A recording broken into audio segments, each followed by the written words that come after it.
অৱশেষত অন্ত পৰিল সমগ্ৰ দেশবাসীৰ দীৰ্ঘদিন ধৰি উৎকণ্ঠাৰ সফল হ'ল ১৬ দিনীয়া এক চাকৰুদ্ধকাৰী অভিযানৰ উত্তৰকাশীৰ চিলিকিয়াৰা সুৰংগৰ পৰা অৱশেষত বাহিৰলৈ ওলাই আহিল সক্ষম হ'ল ৪১গৰাকীকৈ শ্ৰমিক আৰু প্ৰায় ২০০জনীয়া এটা দলৰ নেৰানেপেৰা চেষ্টাৰ ফলত অৱশেষত সফল হ'ল এই বৃহৎ উদ্ধাৰ অভিযান আজি সন্ধিয়া প্ৰায় ৮ বজাত চিলিকিয়াৰ আবদ্ধ হৈ থকা স্থানৰ পৰা বাহিৰলৈ ওলাই আহিল প্ৰথমগৰাকী শ্ৰমিক ৮০০ মিলিমিটাৰ পাইপৰ ভিতৰে আবদ্ধ হৈ থকা স্থানত প্ৰথমে প্ৰৱেশ কৰিছিল ৫জনীয়া এনডিআৰএফৰ দলে যিটো দলে এক বিশেষ ৰেম সাজি উলিয়াইছিল সুৰংগৰ ভিতৰটো যাৰ জৰিয়তে এজনকৈ শ্ৰমিকসকলক বিশেষ টলিৰ সহায়ত প্ৰেৰণ কৰা হয় বাহিৰলৈ যাৰ বাবে বিশেষ পাইপডালৰ বাহিৰত থকা এনডিআৰএফৰ দলে ৰছীৰ সহায়ত টলিখন টানি বাহিৰলৈ উলিয়াই আনিছিল প্ৰথমগৰাকী আবদ্ধ শ্ৰমিক আৰু তাৰ পাছতে এজনৰ পাছত আনজন শ্ৰমিক আৰু অৱশেষত আটাইকেইগৰাকী শ্ৰমিকক বাহিৰলৈ উলিয়াই আনিবলৈ সক্ষম হ'ল অৱশেষত উদ্ধাৰ হ'ল এই ৪১গৰাকীকৈ সুৰংগত আবদ্ধ হৈ থকা শ্ৰমিক আৰু অৱশেষত সমগ্ৰ দেশবাসীৰ যেন প্ৰাৰ্থনা শুনিলে ভগৱানেও সবিশেষ জানিবলৈ এই মুহূৰ্তত যাব বিচাৰিছোঁ আমাৰ নিউজ ডেস্কত উপস্থিত আছে আমাৰ ৰাজনৈতিক সম্পাদক গৌতম নাথ আৰু আমাৰ জ্যেষ্ঠ সাংবাদিক নৱনীতা কলিতা প্ৰথমতে মই আহিব বিচাৰিছোঁ আমাৰ সতীৰ্থ সাংবাদিক ৰাজনৈতিক সম্পাদক গৌতম নাথৰ ওচৰলৈ গৌতম নাথ ১৭ দিনৰ অপেক্ষাৰ অন্তত ১৭ দিনত অৰ্থাৎ প্ৰায় ৪০০ ঘণ্টা যদি অব্যাহত থকা উৎকণ্ঠাৰ অৱশেষত অৱসান ঘটিল ৪১গৰাকীকৈ শ্ৰমিক ইতিমধ্যে বাহিৰলৈ ওলাই আহিল সমগ্ৰ পৰিৱেশটো কেনেকুৱা এই মুহূৰ্তত আৰু সামগ্ৰিকভাৱে দৃশ্যবোৰ কেনেকুৱা এই মুহূৰ্তত দেশৰ বাবে এক ডাঙৰ খবৰ সমগ্ৰ দেশবাসীৰ বাবে এক ডাঙৰ খবৰ অৱশেষত চিলকিয়াৰা যি উত্তৰকাশীৰ যি চিলকিয়াৰা সুৰংগ আছে তাতে যি আবদ্ধ হৈ আছিলে বিগত ১৭ দিন ধৰি ৪১গৰাকীকৈ শ্ৰমিক সেই সকলোকে ইতিমধ্যে সফলভাৱে সুস্থভাৱে উদ্ধাৰ কৰিছে অভিযানকাৰী দলে আৰু প্ৰায় ২০০জনীয়া দলৰ এই ৪০০ ঘণ্টাৰো অধিক কাল জোৰা যি মাৰাথন অভিযান এই অভিযানৰ সফল সমাপ্তি ঘটিছে সমগ্ৰ দেশৰ লগতে বিশেষকৈ অসমবাসীও যথেষ্ট উৎফুল্লিত হৈ পৰিছে কাৰণ অসমৰ কোকৰাঝাৰৰ দুগৰাকী শ্ৰমিক সঞ্জয় নাৰ্জাৰী আৰু ৰামপ্ৰসাদ বসুমতাৰী এই সুৰংগটোত চিলকিয়াৰা সুৰংগত বিগত ১৭ দিনে আবদ্ধ হৈ আছিলে ইতিমধ্যে কোকৰাঝাৰতো যথেষ্ট উল্লাস পৰিলক্ষিত হৈছে কিন্তু এই সমগ্ৰ যি ঘটনাক্ৰম এই ঘটনাক্ৰম আৰম্ভ হৈছিলে ১২ নৱেম্বৰৰ দিনা ১২ নৱেম্বৰ যিদিনাখন আছিলে দীপাৱলী আৰু সমগ্ৰ দেশ পোহৰৰ উৎসৱত উজ্বলি উঠিছিল আৰু সেই সময়তে চিলকিয়াৰা সুৰংগৰ ভিতৰত ৪১গৰাকীকৈ শ্ৰমিকৰ জীৱনলৈ নামি আহিছিলে অন্ধকাৰ প্ৰকৃততে এটা ৪.৫ কিলোমিটাৰ দীঘল এই সুৰংগ চিলকিয়াৰা সুৰংগটো উত্তৰকাশী আৰু যমুনোত্ৰী সংযোগী পথত এই সুৰংগটো নিৰ্মাণ কৰা হৈছে যাৰ জৰিয়তে সকলো বতৰতে যমুনোত্ৰীলৈ যাব পৰাকৈ তীৰ্থযাত্ৰী যাতে যাব পাৰে তাৰ ব্যৱস্থাৰ কাৰণে এই সুৰংগটো বনোৱা হৈছিলে আৰু ইতিমধ্যে সুৰংগটোৰ বহু অংশ ইতিমধ্যে কমপ্লিট হৈছিলে কিন্তু ৪০০ মিটাৰমান এতিয়াও সুৰংগটোৰ কমপ্লিট কৰিবলৈ বাকী আছিলে আৰু এই অংশটোৰ বাবে এই অংশটোত খনন চলাবৰ বাবে সেইদিনাখন নাইট শ্বিফ্টত এই শ্ৰমিকসকল সুৰংগটোৰ ভিতৰলৈ গৈছিলে কিন্তু পিছদিনাখন ৰাতিপুৱা প্ৰায় পুৱতি নিশা প্ৰায় ৪ বজাত সুৰংগটোত ভূমিস্খলন আৰম্ভ হৈছিলে আৰু সুৰংগৰ মুখৰ চিলকিয়াৰা দিশৰ পৰা প্ৰায় ২০০ মিটাৰ ভিতৰত ভূমিস্খলন হৈ পেলাই আবদ্ধ হৈ পৰিছিলে আৰু এটা ৬০ পৰা ৭০ মিটাৰ অংশ ভূমিস্খলনত পুত গৈছিলে যাৰ ফলত সিটো পাৰে থকা ৪১গৰাকীকৈ শ্ৰমিক আবদ্ধ হৈ পৰিছিলে আৰু ততাতৈয়াকৈ উদ্ধাৰ অভিযানত নামি পৰিছিলে দল প্ৰথমতে বৰ সাধাৰণ বুলি ভাবিছিলে এই ঘটনা জেচিবি বা তেনেকুৱা কিবা মেচিনেৰে এই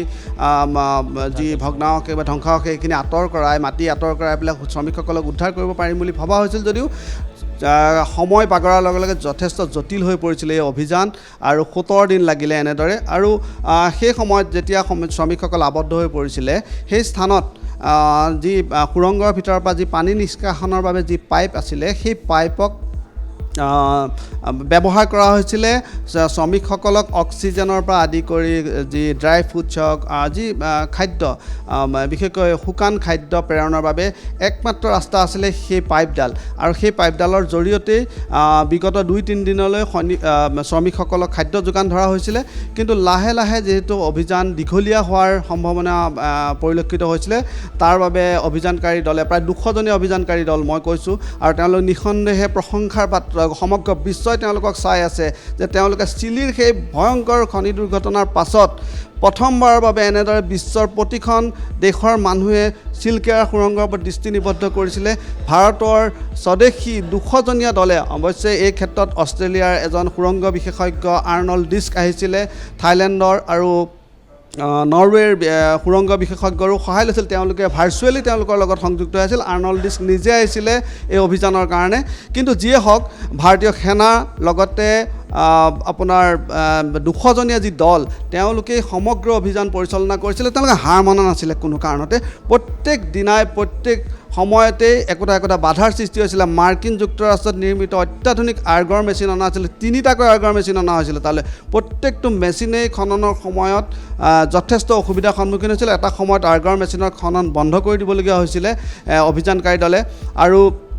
অন্য এটা প্লেন অন্য এটা পৰিকল্পনা তেওঁলোকে হাতত লৈছিলে কিন্তু যিয়ে নহওক অৱশেষত 17 দিনৰ পাছত এই অভিযান সফল হৈছে আৰু প্ৰত্যেকগৰাকী 41গৰাকী শ্ৰমিক ইতিমধ্যে সুৰংগৰ পৰা বাহিৰলৈ আহিছে তেওঁলোকক ইতিমধ্যে চিকিৎসালয়লৈ প্ৰেৰণ কৰা হৈছে তাৰ বাবে যুদ্ধকালীন ক্ষিপ্ৰতাৰে তেওঁলোকক চিকিৎসালয়লৈ প্ৰেৰণ কৰিছে আৰু ভাৰত চৰকাৰ বিশেষকৈ প্ৰধানমন্ত্ৰী কাৰ্যালয় উত্তৰ প্ৰদেশৰ মুখ্যমন্ত্ৰী প্ৰত্যেকগৰাকী ব্যক্তি প্ৰত্যেকগৰাকী দেশবাসীয়ে তেওঁলোকৰ কাৰণে প্ৰাৰ্থনা কৰিছিলে যাতে তেওঁলোকে সফলভাৱে অভিযান সমাপ্ত হয় তেওঁলোকক উদ্ধাৰ কৰিব পাৰে প্ৰত্যেক মুহূৰ্ততে ছাছপেন্স আছিলে ইতিমধ্যে উলম্ব দিশেৰেও তেওঁলোকক উদ্ধাৰৰ বাবে ড্ৰিলিং আৰম্ভ হৈছিলে আধা ড্ৰিলিং ইতিমধ্যে সম্পূৰ্ণ কৰিছিলে কিন্তু অৱশেষত যিহেতু আৰ্গৰ মেচিন বিফল হৈছিলে শেষ 10 বা 12 মিটাৰৰ ক্ষেত্ৰত তেতিয়াই এজন 7জনীয়া ৰেড হোল মাইনাৰ্ছৰ দল এটি আহি তাত উপস্থিত কৰোৱা হৈছিলে তেওঁলোকে 21 ঘণ্টাত 12 মিটাৰ সুৰংগ 12 মিটাৰ মাটি খান্দিছিলে নিজৰ হাতেৰে খালী হাতেৰে খান্দি সেই সুৰংগ পথটো ক্লিয়াৰ কৰিছিলে যাতে সেইফালেদি এডাল 800 মিলিমিটাৰৰ পাইপ যিডাল পাইপ ইতিমধ্যে বহুৱা হৈছিলে 50 মিটাৰৰ অধিক সেই পাইপ ইতিমধ্যে সুৰংগৰ ভিতৰত সংস্থাপিত কৰা হৈছিলে মাত্ৰ শেষৰ 10-12 মিটাৰত আৰম্ভ হৈছিলে অধিক জটিলতাৰ আৰু সেইখিনি কাম এই 7জনীয়া যি ৰেড মাইনাৰ্ছৰ দল তেওঁলোক যেন দেৱদূতৰ ৰূপত আহি পেলাই সেই স্থানত উপস্থিত হৈছিলে কাৰণ তেওঁলোকে অতি সৰু পাইপৰ ভিতৰত থাকিয়েই তেওঁলোকে আৱৰ্জনা চাফা কৰাত তেওঁলোক পাকৈত তেওঁলোকে গতিকে সেই 7জন লোকে এই শেষ কামখিনি তেওঁলোকে কৰি উলিয়াইছিলে যাৰ মাজেদি অৱশেষত পাইপডাল সম্পূৰ্ণৰূপে সংস্থাপিত কৰি NDRFৰ দল 5জনীয়া এটি দল সেই স্থানত প্ৰৱেশ কৰিছিলে আৰু 5জনীয়া গোটত আবদ্ধ শ্ৰমিকসকলক 5জনকৈ তেওঁলোকক বাহিৰলৈ উলিয়াইছিল আৰু অৱশেষত সফলভাৱে সমাপ্ত হৈছে এই অভিযান সমগ্ৰ দেশবাসীয়ে স্বস্তিৰে নিশ্বাস পেলাইছে আৰু প্ৰত্যেকগৰাকী অভিযানকাৰীক দেশবাসীয়ে প্ৰশংসাৰে উপচাই পৰিছে হয় কি আছিল আমাৰ ৰাজনৈতিক সম্পাদক গৌতম আপুনি লাইনত থাকিব খন্তে সময়ৰ পিছতে মই পুনৰ আপোনাৰ ওচৰলৈ আহিম 400 ঘণ্টা জোৰা এক তীব্ৰ উৎকণ্ঠা আৰু সকলো উৎকণ্ঠা জল্পনা কল্পনাৰ অৱসান ঘটাই অৱশেষত 400 ঘণ্টা অৰ্থাৎ 17 দিন এটা সুৰংগত আবদ্ধ হৈ থকা 41গৰাকী শ্ৰমিকক ইতিমধ্যে সুৰংগৰ পৰা বাহিৰলৈ উলিয়াই লৈ অহা হৈছে আৰু 41গৰাকী শ্ৰমিকৰে স্বাস্থ্যৰ অৱস্থা বৰ্তমান সুস্থিৰ বুলি জানিব পৰা গৈছে উল্লেখযোগ্য যে এই 41গৰাকী শ্ৰমিকৰ ভিতৰত আছিল অসমৰ 2গৰাকীকৈ শ্ৰমিক আমি পুনৰ যাব বিচাৰিছোঁ আমাৰ নিউজ ডেস্কলৈ এবাৰ আমি সংযোগ স্থাপন কৰিবলৈ সক্ষম হৈছোঁ আমাৰ আন এগৰাকী জ্যেষ্ঠ সাংবাদিক নবনীতা কলিতাৰ সৈতে নবনীতা কলিতা ইতিমধ্যে আমাৰ ৰাষ্ট্ৰপতি সম্পাদক গৌতম নাথে সামগ্ৰিক পৰিৱেশৰ ওপৰত খুব সুস্পষ্টকৈ ব্যাখ্যা আগবঢ়াইছে আৰু কেনেকুৱা পৰিৱেশৰ মাজেৰে এই 41গৰাকী শ্ৰমিক তাত আবদ্ধ হৈ থাকিবলগীয়া হ'ল আৰু পৰৱৰ্তী পৰ্যায়ত কি মেকানিজমৰ জৰিয়তে কি কৌশলৰ জৰিয়তে তেওঁলোকক সুৰংগৰ পৰা 400 ঘণ্টা বিৰতিৰ পাছত বাহিৰলৈ উলিয়াই দিবলৈ সক্ষম হৈছে সামগ্ৰিক পৰিৱেশ সন্দৰ্ভত স্পষ্টকৈ ব্যাখ্যা আগবঢ়াইছে আৰু কি খবৰ আহি পৰিছে মুহূৰ্তত আমাৰ উত্তৰ কাশীৰ পৰা যেনে উত্তৰ কাশীতে সংঘটিত হৈছিলে দুৰ্ভাগ্যজনক ঘটনা হয় দেৱজিৎ ভূঞা প্ৰথমতে ক'ব লাগিব স্বস্তিৰ নিশ্বাস ইতিমধ্যে ৰাজনৈতিক সম্পাদক গৌতম নাথে সমগ্ৰ ঘটনা বিৱৰণী তেওঁ দাঙি ধৰিছে কিন্তু ইয়াত দেৱতা স্বৰূপ বা ভগৱান স্বৰূপ হৈ পেলাই এই 41গৰাকী শ্ৰমিকক যি সময়ত ইণ্টাৰনেশ্যনেলি এক্লেইম বহু এক্সপাৰ্টছ আহিছিলে তেওঁলোকে অগৰ মেচিনৰ পৰা আৰম্ভ কৰি বিভিন্ন ধৰণৰ তেওঁলোকে টুলছ ব্যৱহাৰ কৰিছিল কিন্তু শেষত কিন্তু আমাৰ ৰেড হোল মাইনাৰ্ছ বুলি যাক কয় তেওঁলোকে খুব কম ঠাইত হাতেৰে তেওঁলোকে খান্দি পেলাই দৰাচলতে কয়লা খননৰ সময়ত তেওঁলোকক ব্যৱহাৰ কৰা হয় 9 বছৰ পূৰ্বে নেশ্যনেল গ্ৰীণ ট্ৰাইব্যুনেলে NGTয়ে বেন কৰিছিলে ৰেড হোল মাইনাৰ্ছক কিন্তু আজি সেই যিসকলক বেন কৰা হৈছিল তেওঁলোকে আজি আচলতে দেৱতা স্বৰূপ হৈ পেলাই এই 41গৰাকী শ্ৰমিকক উদ্ধাৰ কৰিবলৈ সক্ষম হ'ল NDRFে অৱশেষত অৱশ্যে ষ্ট্ৰেচাৰৰ সহায়েৰে প্ৰতিগৰাকী শ্ৰমিকক যেনেধৰণে গৌতম নাথে উল্লেখ কৰিছিলে 5-5জনীয়া এটা বেটছত তেওঁলোকক উলিয়াই আনিলে উলিয়াই অনাৰ পিছতে তাত যি টানেলটোৰ ভিতৰতে সুৰংগটোৰ ভিতৰত এটা টেম্পৰেৰী তেওঁলোকে এখন হাস্পতাল এখন চিকিৎসালয় গঢ়ি তুলিছিলে তাত তেওঁলোকৰ শ্ৰমিকসকলৰ প্ৰতিগৰাকী শ্ৰমিকৰ হেল্থ চেকআপ কৰা হৈছে যে তেওঁলোকৰ মনস্তাত্ত্বিক দিশটো চোৱা হৈছিল ঠিকে আছেনে নাই তেওঁলোক আচৰিত কথা এই 41 গৰাকী শ্ৰমিক 17 দিন যদিও সেই সুৰংগটোৰ ভিতৰত আছিল কিন্তু তেওঁলোক সুস্থ অৱস্থাত আছিল আৰু মানসিকভাৱেও যথেষ্ট ষ্ট্ৰং তেওঁলোকক দেখা গৈছিলে তাৰ পিছতে পুষ্কৰ সিং ধামী উত্তৰাখণ্ডৰ তেওঁ মুখ্যমন্ত্ৰী পুষ্কৰ সিং ধামী প্ৰতিটো সময়তে প্ৰতিটো মুহূৰ্ততে খবৰ যিহেতু লৈ আছিল আমি লাইভতো তেওঁলোকক প্ৰতিবাৰ দেখিছিলোঁ মুখ্যমন্ত্ৰীগৰাকী প্ৰতিগৰাকী শ্ৰমিককে এখন শ্বল আৰু এডাল ফুলৰ মালা পিন্ধাই পেলাই তেওঁলোক সকলোকে সম্ভাষণ জনাইছিল তেওঁলোকৰ যি সামৰ্থ্য তেওঁলোকৰ শক্তিক সমৰ্থন জনাইছিল প্ৰধানমন্ত্ৰীগৰাকী ইতিমধ্যে পুষ্কৰ সিং ধামীক ফোনযোগে তেওঁ সকলো ঘটনাৰ বিৱৰণি লৈছে চিকিৎসালয়ত এম্বুলেন্সৰ জৰিয়তে তেওঁলোকক ইতিমধ্যে লৈ যোৱা হৈছে চিকিৎসালয়লৈ আৰু চিকিৎসা প্ৰদান কৰি থকা আছে পৰিয়ালৰ লোকৰ মাজত যথেষ্ট উল্লাস দেখা গৈছে অৱশ্যে ইয়াৰ মাজতে এটা কথা মই ক'ব বিচাৰিম দেৱজিৎ ভূঞা কিয় এই ঘটনাটো সংঘটিত হ'বলৈ পালে জিঅ'লজিষ্টসকলৰ মত পোষণ তেওঁলোকে কৰিছে যে দৰাচলতে তাত যেনেধৰণৰ তেওঁলোকে গোটেইখিনি ছাইট প্ৰজেক্ট তেওঁলোকে কৰিব লাগিছিল সেইখিনি কৰা নাছিলে যাৰ বাবে হিমালয়ান টেৰেইন বুলি আমি যাক কওঁ যথেষ্ট ফ্ৰেজাইল বা কমজোৰ হোৱা বুলি কোৱা হয় যে খুব সোনকালে তাত ভূমিস্খলনৰ ঘটনা সংঘটিত হয় তাৰ বাবে হয়তো এই ঘটনাটো সংঘটিত হৈছে দ্বিতীয় কথাটো হৈছে কোনো ধৰণৰ এস্কেপ টানেল তাত বনোৱা হোৱা নাছিল যেতিয়া এটা সুৰংগ বনোৱা হয় তাত তাৰ পৰা পলাই যাব পৰাকৈ এটা এস্কেপ টানেল প্ৰত্যেকটো সুৰংগতে বনোৱা হয় কিন্তু ইয়াত সেই সুৰংগটো বনোৱা হোৱা নাছিল যাৰ বাবে হয়তো ইমান সময় এই শ্ৰমিকসকল তাত আবদ্ধ হৈ থাকিবলগীয়া হ'ল তৃতীয় কথাটো হৈছে স্থানীয় লোকসকলে তেওঁলোকে অভিযোগ কৰিছে যে যিখন জংঘল যিটো পাহাৰ খনন কৰা হৈছে এঘণ্টাৰ বাট ছুটি কৰিবৰ বাবে বা অল ৱেডাৰ টানেল বুলি যিহেতু কোৱা হৈছে চিল্কাৰা বাৰ্কট টানেলক এই পাহাৰটোতে এই সুৰংগটো নিৰ্মাণস্থলীৰ ঠাইতে তাতে আছিল বখ নাগ বাবা স্থানীয় ইষ্ট দেৱতা সকলোৰে সেই নাগ বাবাৰ মন্দিৰটো ভাঙি পেলোৱা হৈছিল 2019 চনতে আৰম্ভ হোৱা এই সুৰংগৰ কামত প্ৰতিগৰাকী স্থানীয় লোকে তেওঁলোকক অনুৰোধ কৰি গৈছিল যে বখ নাগ বাবাৰ মন্দিৰটো আপোনালোকে বনাই দিয়ক কিন্তু বৰ্তমানলৈকে বনোৱা হোৱা নাছিল গতিকে স্থানীয় লোকসকলৰ মতে এয়া বখ নাগ বাবাৰ অভিশাপ যাৰ বাবে এই ঘটনা সংঘটিত হৈছিল আৰু যদি আপুনি মন কৰিছে তেতিয়াহ'লে দেখিব যে সুৰংগটোৰ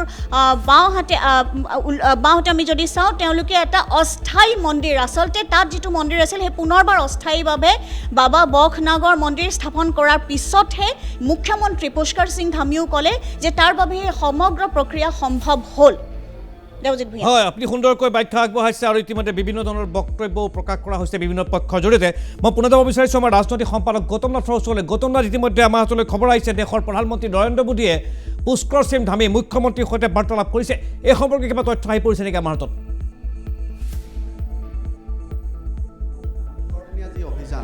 বৃহৎ অভিযান 41গৰাকী শ্ৰমিকক জীৱনতে উদ্ধাৰ কৰাৰ যি প্ৰচেষ্টা ইয়াৰ আঁৰত আছে PM অৰ্থাৎ প্ৰধানমন্ত্ৰীৰ কাৰ্যালয়ৰ পোনপটীয়া নিৰীক্ষণ এই সমগ্ৰ যি অভিযান পৰিচালিত হৈছিল প্ৰধানমন্ত্ৰী নৰেন্দ্ৰ মোদীৰ কাৰ্যালয় প্ৰধানমন্ত্ৰী নৰেন্দ্ৰ মোদীৰ ব্যক্তিগত তত্ত্বাৱধানত এই সমগ্ৰ অভিযান পৰিচালিত হৈছিল যাৰ বাবে ধৰি লওক আপোনাৰ গ্ৰীণ কৰিডৰ সৃষ্টি কৰিব লাগে ইন্দোৰৰ পৰা আৰ্গাৰ মেচিন আনিব লাগে এই সমগ্ৰ বস্তু যুদ্ধকালীন ক্ষিপ্ৰতাৰে কৰা হৈছিলে কাৰণ ইয়াৰ আঁৰত আছিলে প্ৰধানমন্ত্ৰী কাৰ্যালয় প্ৰতিদিনাই উত্তৰাখণ্ডৰ যি মুখ্যমন্ত্ৰী পুষ্কৰ সিং ধামী তেওঁৰ সৈতে প্ৰধানমন্ত্ৰীয়ে বাৰ্তালাপ কৰিছিলে এই আটাইকেইগৰাকী শ্ৰমিকৰ সুস্থভাৱে উদ্ধাৰ কৰিবৰ বাবে আজিও তেওঁৰ লগত বাৰ্তালাপ কৰিছিলে এই যি কথা পুষ্কৰ সিং ধামীয়ে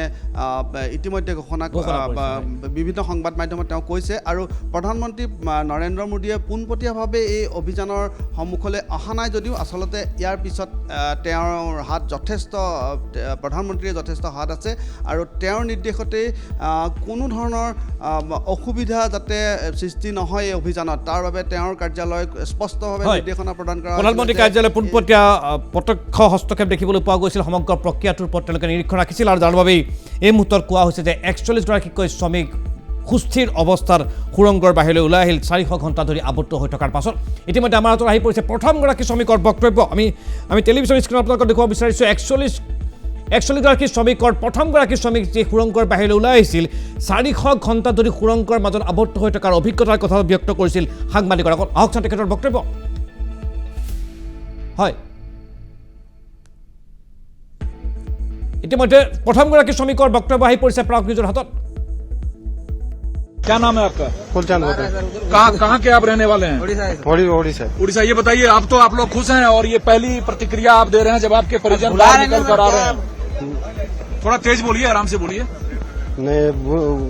अभी तो निकल रहे हैं ना। तो सभी सामान वामान लेकर जा रहे हैं? हाँ सामान बैग में सब सामान है। सामान अब अपनी खुशी तो जाहिर करिए, कितने खुश हैं आप? मैं तो